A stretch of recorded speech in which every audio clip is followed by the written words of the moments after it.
Welcome back to AMA channel. ಇವತ್ತು ನಾನು all India bar ಎಕ್ಸಾಮಿನೇಷನ್ಗೆ ಸಂಬಂಧಪಟ್ಟಂತೆ ವಿಡಿಯೋಗಳನ್ನ ಮಾಡ್ತಾ ಇದ್ದೀನಿ. ಈ ವಿಡಿಯೋ ನಿಮಗೆ ಇನ್ಫಾರ್ಮೇಟಿವ್ ಆಗಿರುತ್ತೆ. ದಯವಿಟ್ಟು AMA ಚಾನಲ್ನ ಸಬ್ಸ್ಕ್ರೈಬ್ ಮಾಡಿ ನೋಡಿ.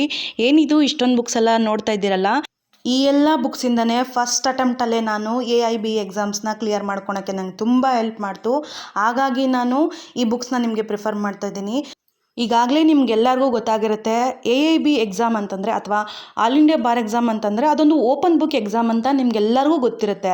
ಓಪನ್ ಬುಕ್ ಎಕ್ಸಾಮ್ ಆದ್ರೂ ಪ್ರತಿ ವರ್ಷ ಎಷ್ಟೊಂದು ಜನ ಫೇಲ್ ಆಗ್ತಿದ್ದಾರಲ್ಲ, ಓಪನ್ ಬುಕ್ ಎಕ್ಸಾಮಲ್ಲಿ ಫೇಲ್ ಆಗೋದು ಉಂಟಾ ಅಂತ ಈ ಥರ ಎಲ್ಲ ನಿಮಗೆ ತಲೆಯಲ್ಲಿ ಕ್ವಶನ್ ಓಡ್ತಾ ಇರ್ಬೋದು. ಆದರೆ ಹೌದು, ಪ್ರತಿ ವರ್ಷವೂ ಎಷ್ಟೋ ಜನ ಫೇಲ್ ಆಗ್ತಿದ್ದಾರೆ. ಓಪನ್ ಬುಕ್ ಎಕ್ಸಾಮ್ ಆದ್ರೂ ಫೇಲ್ ಆಗ್ತಿದ್ದಾರೆ. ಯಾಕಂತಂದರೆ ಟೈಮ್ ಮ್ಯಾನೇಜ್ಮೆಂಟ್. ಈ ಓಪನ್ ಬುಕ್ ಎಕ್ಸಾಮ್ ಅಥವಾ ಆಲ್ ಇಂಡಿಯಾ ಬಾರ್ ಎಕ್ಸಾಮಿನೇಷನ್ ಅನ್ನೋದು ಒಂದು ಓಪನ್ ಬುಕ್ ಎಕ್ಸಾಮ್ ಆಗಿರುತ್ತೆ. ಓಪನ್ ಬುಕ್ ಎಕ್ಸಾಮಲ್ಲೂ ಕೂಡ ನಂಬರ್ ಆಫ್ ಪೀಪಲ್ ಫೇಲ್ ಆಗ್ತಿದ್ದಾರೆ. ಅದಕ್ಕೆ ಕಾರಣ ಏನು ಅಂತಂದರೆ, ಒಂದು ಟೈಮ್ ಮ್ಯಾನೇಜ್ಮೆಂಟ್ ಗೊತ್ತಿರೋದಿಲ್ಲ, ಇನ್ನೊಂದು ಏನು ಅಂತಂದರೆ ಮೈಂಡ್, ಅಂದರೆ ಬೇಗ ಬರೀಬೇಕು, ಟೈಮ್ ಆಗೋಗ್ತಿದೆ ಅನ್ನೋ ಒಂದು ಸ್ಟ್ರೆಸ್ಸಲ್ಲಿ ನಮಗೆ ಸರಿಯಾಗಿರೋ ಆನ್ಸರ್ ಗೊತ್ತಿದ್ರೂ ಸಹ ನಾವೇನು ಮಾಡ್ತೀವಿ, ತಪ್ಪಾಗಿ ನಾವು ಟಿಕ್ ಮಾಡಿ ಬಂದುಬಿಡ್ತೀವಿ. ಅದಕ್ಕೋಸ್ಕರ ನಾನು ಹೇಳ್ತಾ ಇದ್ದೀನಿ, ಫಸ್ಟು ನೀವು ಟೈಮ್ ಆದರೆ ಆಗಲಿ, ನಿಮ್ಗೇನು ಗೊತ್ತಿದೆಯೋ ಆನ್ಸರ್ನ ಫಸ್ಟ್ ಬರೆದುಬಿಡಿ. ಫಸ್ಟು ನೀವು ರೌಂಡ್ ಅಪ್ ಮಾಡಿಬಿಡಿ. ಟೈಮ್ ಆದರೂ ಆಗಲಿ, ನಿಮಗೆ ಕರೆಕ್ಟಾಗಿ 100% ಶೋರ್ ಆಗಿ ನನಗೆ ಇದಕ್ಕೆ ಆನ್ಸರ್ ಗೊತ್ತಿದೆ, ಆನ್ಸರ್ ಸಿಕ್ಕಿದೆ ನನಗೆ ಅಂತಂದರೆ ಆಗ ಮಾತ್ರ OMR ಶೀಟ್ ಮೇಲೆ ಪೆನ್ ಇಡಿ. ಇಲ್ಲ ಅಂತಂದರೆ 1 ಮಾರ್ಕ್ಸ್ ಕಳ್ಕೊಂಡ್ರೂ ಕೂಡ ನಾವು ಫೇಲ್ ಆಗೋ ಚಾನ್ಸಸ್ 101% ಇರುತ್ತೆ. ಹಾಗಾಗಿ ನಾನು ಹೇಳ್ತಾ ಇದ್ದೀನಿ. ನಾನು ರೀಸೆಂಟಾಗಿ ಅಂದರೆ 2024 ನಾನು ಆಲ್ ಇಂಡಿಯಾ ಬಾರ್ ಎಕ್ಸಾಮಿನೇಷನ್ನ ತೊಗೊಂಡಿದ್ದು. ನಾನು ಫಸ್ಟ್ ಅಟೆಂಪ್ಟಲ್ಲೇ ನಾನು ಕ್ಲಿಯರ್ ಮಾಡಿಕೊಂಡೆ ಅಂತ ಈಗಾಗಲೇ ನಾನು ಹೇಳಿದ್ದೆ. ಫಸ್ಟ್ ಅಟೆಂಪ್ಟಲ್ಲೇ ನಾನು ಕ್ಲಿಯರ್ ಮಾಡ್ಕೋಬೇಕಾದ್ರೆ ನಾನು ಎಷ್ಟೊಂದೆಲ್ಲ ಪ್ರಿಪ್ರೇಷನ್ನ ಮಾಡಿದ್ದೆ ಅಂತ ಅಂದ್ಬಿಟ್ಟು ನಾನು ನೆಕ್ಸ್ಟ್ ವೀಡಿಯೋದಲ್ಲಿ ನಾನು ನಿಮಗೆ ಹೇಳ್ತಾ ಹೋಗ್ತೀನಿ. ನಾನು ಸರಿಸುಮಾರು 1000 ಚಿಲ್ಲರೆ ನಾನು ಕ್ವಶನ್ಸ್ಗಳನ್ನ ಓದಿದ್ದೆ. ಮತ್ತು ಅದೆಲ್ಲ ಪ್ರೀವಿಯಸ್ ಕ್ವಶನ್ ಪೇಪರಿಂದನೇ ನಾನೆಲ್ಲ ಓದಿದ್ದು. ಮತ್ತು 150 ಕೇಸ್ಗಳನ್ನ ನಾನು ರೆಡಿ ಆಗಿದ್ದೆ. ಅಂದರೆ ನನಗೆ ಕೇಸ್ ಹೇಳ್ತಿದ್ದಂಗೆ ನನಗೆ ಆ ಫ್ಯಾಕ್ಟ್ ಗೊತ್ತಾಗಬೇಕು, ಅಥವಾ ಫ್ಯಾಕ್ಟ್ ಇತ್ತು ಅಂದರೆ ಕೇಸ್ ನೇಮ್ ಗೊತ್ತಾಗಬೇಕು, ಅಷ್ಟು ನಾನು ಪ್ರಿಪೇರ್ ಮಾಡ್ಕೊಂಡಿದ್ದೆ. ಮತ್ತು GSTಗೆ ಸಂಬಂಧಪಟ್ಟಂಗೆ ನಾನು ತುಂಬ ಕ್ವಶನ್ಸ್ಗಳನ್ನ ನಾನು ರಿಪೀಟಾಗಿ ನೋಡಿದ್ದೆ ಕ್ವಶನ್ ಪೇಪರ್ಸಲ್ಲಿ. GST ಅಂತ ಬಂದಾಗ ನಾನು ಇದನ್ನು ಹೇಳಲೇಬೇಕು. ನಾನು GSTನ ಓದಿದ್ದು ಯಾವಾಗ ಅಂತಂದರೆ, ಎಕ್ಸಾಮ್ಗೆ ಒಂದಿನ ಇರುವಾಗ ನಾನು GST ಬಗ್ಗೆ ಓದಿದ್ದು. ಆನೆಸ್ಟಾಗಿ ನಾವು ಯಾವ ಕೆಲಸ ಮಾಡಿದ್ರೂ ಅದು ನಮಗೆ ಒಳ್ಳೆಯದೇ ಆಗುತ್ತೆ. ಆನೆಸ್ಟಾಗಿ ನಾವು ಯಾವ ಕೆಲಸನ ನಂಬಿ ನಾವು ಮಾಡಿದ್ರೂ ಕೂಡ ಅದರಿಂದ ನಮ್ಗೆ ಒಳ್ಳೆಯದೇ ಆಗುತ್ತೆ ಅನ್ನೋದಕ್ಕೆ ಇದೊಂದು ಬೆಸ್ಟ್ ಎಕ್ಸಾಂಪಲ್ಲು. GST ಬಗ್ಗೆ ನಾನು ರೀಸೆಂಟಾಗಿ ನೋಡಿದಾಗ ಒಂದು 4-5 ಸಲ ರಿಪೀಟ್ ಆಗಿತ್ತು. ಒಂದು 4-5 ಕ್ವಶನ್ ಪೇಪರಲ್ಲಿ ಒಂದೊಂದೇ ಮಾರ್ಕ್ಸು. ನಾನು ಅದನ್ನು ಒಂದು ಸುಮ್ಮನೆ ಓದೋಣ ಅಂತ ಓದಿಲ್ಲ, ನಾನು ಇದು ಓದಲೇಬೇಕು ಅಂತ ನಾನು ಓದಿದೆ. ಹಾಗಾಗಿ ನನಗೆ 1 ಮಾರ್ಕ್ಸ್ ನನಗೆ GST ಬಗ್ಗೆ ಬಂದಿತ್ತು. ಇದೇನು ಇವರು ಕೇವಲ ಒಂದೇ ಮಾರ್ಕ್ಸ್ಗೆ ಇಷ್ಟೊಂದೆಲ್ಲ ಹೇಳ್ತಾ ಇದ್ದಾರೆ ಅಂತ ನೀವು ಅನ್ಕೋಬೋದು. ನೆವರ್. ಒಂದೇ ಒಂದು ಮಾರ್ಕ್ಸ್ ಕೂಡ ನಮಗೆ ಕೌಂಟೇಬಲ್ ಆಗುತ್ತೆ. ಎಷ್ಟೋ ಜನ ಆ 1 ಮಾರ್ಕ್ಸ್ ಕಳ್ಕೊಂಡು ಫೇಲ್ ಆಗಿರೋದು ಕೂಡ ಇದ್ದಾರೆ. ಯಾಕಂದರೆ ನಮಗೆ ಕೇವಲ 2 ವರ್ಷ ಟೈಮ್ ಇರುತ್ತೆ. ಆ 2 ವರ್ಷದಲ್ಲಿ ನಾವು ಆಲ್ ಇಂಡಿಯಾ ಬಾರ್ ಎಕ್ಸಾಮಿನೇಷನ್ನ ಕ್ಲಿಯರ್ ಮಾಡ್ಕೋಬೇಕು, COPಗೆ ಅಪ್ಲೈ ಮಾಡ್ಕೋಬೇಕು, COPನ ಪಡ್ಕೋಬೇಕಾಗಿರುತ್ತೆ. ಹಾಗಾಗಿ ನಾನು ಹೇಳ್ತಾ ಇದ್ದೀನಿ, ಒಂದೇ ಒಂದು ಮಾರ್ಕ್ಸ್ ಅಂತ ಅಂದ್ಬಿಟ್ಟು ಕೇವಲ ಅಂತ ತಿಳ್ಕೊಬೇಡಿ, 1 ಮಾರ್ಕ್ಸು ಕೂಡ ನಮಗೆ ಕೌಂಟೇಬಲ್ ಆಗುತ್ತೆ. ನೀವೇನಾದರೂ AMA ಚಾನಲ್ನ ಸಬ್ಸ್ಕ್ರೈಬ್ ಮಾಡಿ ವಿಡಿಯೋ ನೋಡ್ತಾ ಇದ್ದೀರಾ, ನನ್ನ ವಿಡಿಯೋನ ರೆಗ್ಯುಲರಾಗಿ ಫಾಲೋ ಅಪ್ ಮಾಡ್ತಾ ಇದ್ದೀರಾ ಅಂತಂದರೆ ನಾನು ನಿಮಗೆ ಭರವಸೆ ಕೊಡ್ತೀನಿ, ನಾನು ನಿಮಗೆ ಹೋಪ್ ಕೊಡ್ತಾ ಇದ್ದೀನಿ. 30% ಅಷ್ಟು ನಾನು ನಿಮ್ಮನ್ನ ಆಲ್ ಇಂಡಿಯಾ ಬಾರ್ ಎಕ್ಸಾಮಿನೇಷನ್ಗೆ ಪ್ರಿಪೇರ್ ಮಾಡ್ತೀನಿ.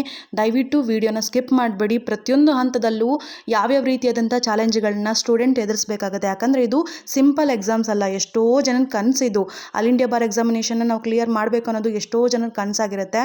ಕನ್ನಡದಲ್ಲಿ ವಿಡಿಯೋಗಳಿಲ್ಲ, ಅಂದರೆ ಆಲ್ ಇಂಡಿಯಾ ಬಾರ್ ಎಕ್ಸಾಮಿನೇಷನ್ಗೆ ಸಂಬಂಧಪಟ್ಟಂತೆ ಕನ್ನಡದಲ್ಲಿ ವಿಡಿಯೋ ಇಲ್ಲ. ಹಾಗಾಗಿ ನಾನು ಕನ್ನಡದಲ್ಲೇ ವಿಡಿಯೋ ಮಾಡ್ತಿದ್ದೀನಿ. ಯಾಕಂತಂದರೆ ಕನ್ನಡ ಸೋರ್ಸು ತುಂಬ ಕಮ್ಮಿ ಇದೆ. ಕನ್ನಡ ಅಂತ ಬಂದಿದ ತಕ್ಷಣ ಅದೇನೋ ಕೀಳಾಗಿ ನೋಡೋದು ಇದೆಲ್ಲ ಇಲ್ಲ. ಕನ್ನಡ ಅಂತ ಬಂದಾಗ ಅದಕ್ಕೆ ಆದಂಥ ಒಂದು ಸ್ಟ್ಯಾಂಡರ್ಡ್ ಇದೆ.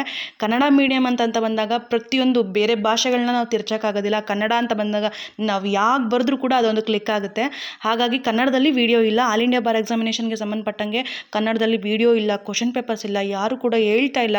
ಹಾಗಾಗಿ ನಾನು ಈ ವಿಡಿಯೋ ಮಾಡ್ತಿದ್ದೀನಿ. ನನ್ನ ವಿಡಿಯೋನ ನೀವು ಕ್ಲಿಯರಾಗಿ ಕೇಳಿಸ್ಕೊಳ್ಳಿ, ಕ್ಲಿಯರಾಗಿ ಅರ್ಥ ಮಾಡ್ಕೊಳ್ಳಿ, ಆವಾಗ ನಿಮ್ಗೆ ಗೊತ್ತಾಗುತ್ತೆ. ಆಲ್ ಇಂಡಿಯಾ ಬಾರ್ ಎಕ್ಸಾಮಿನೇಷನ್ ಬರೆಯುವಂಥ ಪ್ರತಿಯೊಬ್ಬ ಸ್ಟೂಡೆಂಟ್ಸ್ಗೆ ಗೊತ್ತಿರಬೇಕಾದಂಥ ವಿಷಯ ಏನು ಅಂತಂದರೆ, ಎಕ್ಸಾಮಲ್ಲೊಳಗೆ ಕೆಲವೊಂದು ಪಬ್ಲಿಕೇಶನ್ಸ್ನ ಮಾತ್ರ ಅಲೋ ಮಾಡ್ತಿದ್ದಾರೆ. ಹ್ಯಾಂಡ್ ರೈಟಿಂಗಲ್ಲಾಗಿರ್ಬೋದು ಅಥವಾ ನಮ್ಮದು ಓನ್ ನೋಟ್ಸ್ನ ಪ್ರಿಪೇರ್ ಮಾಡಿ ತೊಗೊಂಡೋಗೋದು, ಇದು ಯಾವುದೂ ಅಲ್ಲಿ ಅಲೋ ಮಾಡ್ತಿಲ್ಲ.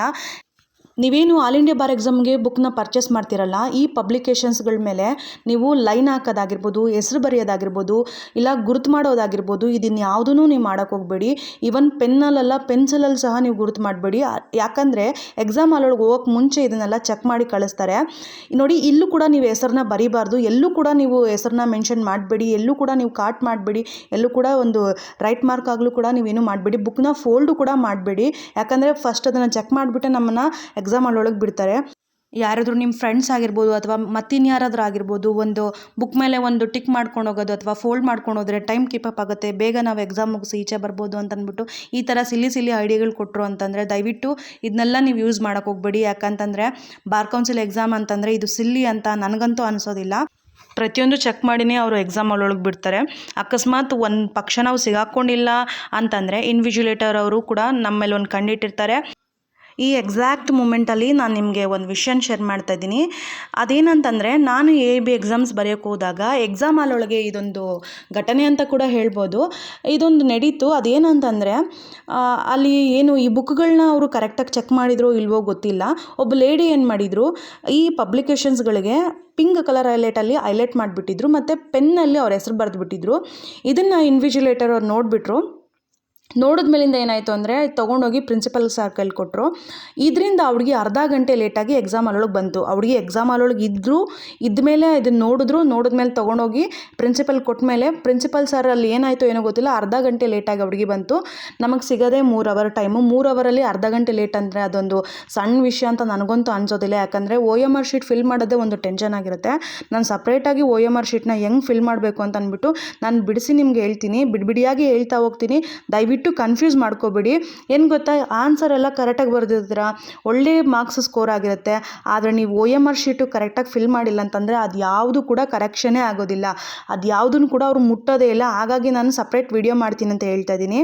ಇವಾಗ ಯಾರೆಲ್ಲ AIB 20th ಅಂದರೆ 2025 ಯಾರೆಲ್ಲ AIB ಎಕ್ಸಾಮ್ಸ್ ಬರೀತಾ ಇದ್ದಾರೋ ಅವ್ರನ್ನ ನಾನು ಲಕ್ಕಿ ಅಂತಲೇ ಕರಿತೀನಿ. ಯಾಕಂತಂದರೆ 2024 AIB 19 ಎಕ್ಸಾಮ್ಸ್ ಯಾರೆಲ್ಲ ಬರೆದ್ರೋ ಅವ್ರಿಗೆ ಎಕ್ಸ್ಟ್ರಾ 3 ಬುಕ್ ಓದಬೇಕಾಗಿತ್ತು. ಅಂತಂದರೆ 2024-19 ಅಂದರೆ AIB 19 ಎಕ್ಸಾಮ್ಸ್ ಬರೆದವರೆಲ್ಲನೂ ಸಹ ಎಕ್ಸ್ಟ್ರಾ ಹೊಸ 3 ಬುಕ್ನ ಓದಬೇಕಾಗಿತ್ತು. ಯಾಕಂತಂದರೆ ನಮಗೆ IPC CRPC ಎವಿಡೆನ್ಸ್ ಈ ಬುಕ್ಸ್ ಚೇಂಜ್ ಆಗಿತ್ತು. ಹೊಸ ಆ್ಯಕ್ಟ್ಗಳನ್ನ ಓದಬೇಕಾಗಿತ್ತು, ಹಳೆ ಆ್ಯಕ್ಟ್ಗಳ್ನೂ ಓದಬೇಕಾಗಿತ್ತು. ಎಕ್ಸಾಮ್ಸಲ್ಲಿ ಕ್ವಶನ್ ಪೇಪರ್ ಕೂಡ ನಮ್ಗೆ ಇದೇ ಥರನೇ ಬಂದಿತ್ತು, ತುಂಬ ಟಫ್ ಇತ್ತು. ನಾನು ಪ್ರೀವಿಯಸ್ ಕ್ವಶನ್ಸ್ನ ಓದಿದ್ದೀನಿ ಅಂತ ನಾನು ನಿಮ್ಗೆ ಹೇಳಿದ್ದೆ. ಸಾವಿರ ಚಿಲ್ಲರೆ ಅಂದರೆ ನೀವು ನಂಬಕ್ಕಾಗದೇ ಇರ್ಬೋದು. ಯಾಕಂದರೆ ನಿಮ್ಗೆ ಅದು ನಂಬಕ್ಕಾಗಲ್ಲ, ಯಾಕಂದರೆ ಓದಿರೋಳು ನಾನಲ್ವಾ.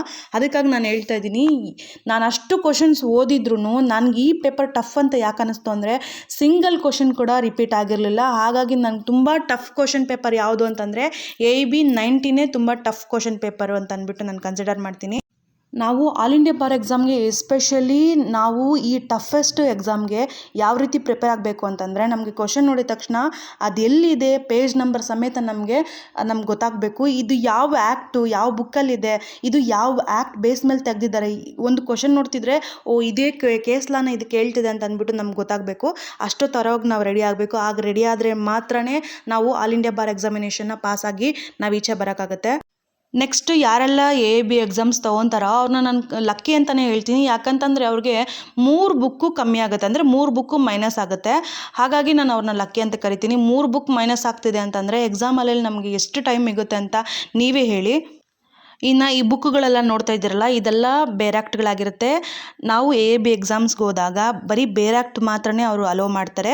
ಬೇರೆ ಆ್ಯಕ್ಟಲ್ಲಿ ಒಂದು ಪಬ್ಲಿಕೇಶನ್ ನಾನು ಹೇಳ್ತಾ ಇದ್ದೀನಿ ಅಂತಂದರೆ ಅದು KLR ಪಬ್ಲಿಕೇಶನ್ ಆಗಿರುತ್ತೆ. ಇದು one of the best book ಆಗಿದೆ. ಈ ಬುಕ್ನೇ ನಾನು ಯಾಕೆ ಸಜೆಸ್ಟ್ ಮಾಡ್ತಾ ಇದ್ದೀನಿ ಅಂತಂದರೆ ಇದನ್ನೇ ನೋಡ್ಕೊಂಡು ನಾನು ಓದಿದ್ದು, ಇದನ್ನೇ ತುಂಬ ಜನ ಅಲ್ಲಿ ಎಕ್ಸಾಮಲ್ಲಿ ತುಂಬ ಸ್ಟೂಡೆಂಟ್ಸ್ಗಳು ಈ ಒಂದು ಬೇರೆ ಆ್ಯಕ್ಟನ್ನ ಇಟ್ಕೊಂಡ್ಬಂದಿದ್ರು. ಈ ಬೇರೆ ಆ್ಯಕ್ಟನ್ನ ಕೋರ್ಟಲ್ಲಿ ಕೂಡ ವಾದ ಮಾಡೋಕ್ಕೆ ಲಾಯರ್ಗಳು ಅಡ್ವೊಕೇಟ್ಗಳು ಇದನ್ನು ಬಳಸ್ತಾರೆ. ಹಾಗಾಗಿ ನಾನು ಈ KLR publication one of the best book ಅಂತ ಹೇಳ್ತೀನಿ ಆಲ್ ಇಂಡಿಯಾ ಬಾರ್ ಎಕ್ಸಾಮಿನೇಷನ್ಗೆ. ಪ್ರತಿಯೊಂದು ಬುಕ್ನ ನಾನು ನಿಮಗೆ ತೋರಿಸಿದ್ದೀನಿ. 21 ಬುಕ್ ಇದೆ ಟೋಟಲ್ ಆಗಿ. ಎಲ್ಲ ಹೆಸರು ನೋಡ್ಕೊಳ್ಳಿ, ಪ್ರೈಸ್ ಸಮೇತ ನಾನು ನಿಮಗೆ ತೋರಿಸಿದ್ದೀನಿ. ಈ ಬುಕ್ಗಳು ನಿಮಗೆ ಗಾಂಧಿನಗರಲ್ಲಿ ಸಿಗುತ್ತೆ, ಪುಲಿಯಾನಿಯಲ್ಲೂ ಕೂಡ ಸಿಗುತ್ತೆ, ಪ್ರೀಮಿಯರ್ ಬುಕ್ ಹೌಸಲ್ಲಿ ಕೂಡ ಸಿಗುತ್ತೆ. ನೀವು ಆನ್ಲೈನ್ ಥ್ರೂ ಕೂಡ ಇದನ್ನು ಬುಕ್ ಮಾಡ್ಕೋಬೋದು. ಇದು ಕಾಂಬೋ ಇರುತ್ತೆ. ಇನ್ನು ಇದಾಗಿತ್ತು ಇವತ್ತಿನ ವಿಡಿಯೋ. ನಾನು ಹೇಳಿದ ಪ್ರತಿಯೊಂದು ಇನ್ಫಾರ್ಮೇಷನ್ ನಿಮಗೆ ಇನ್ಫಾರ್ಮೇಟಿವ್ ಆಗಿದೆ ಅಂತ ನಾನು ತಿಳ್ಕೊತೀನಿ. AMA ಚಾನಲ್ನ ಸಬ್ಸ್ಕ್ರೈಬ್ ಮಾಡಿ ವಿಡಿಯೋ ನೋಡಿ. Thank you.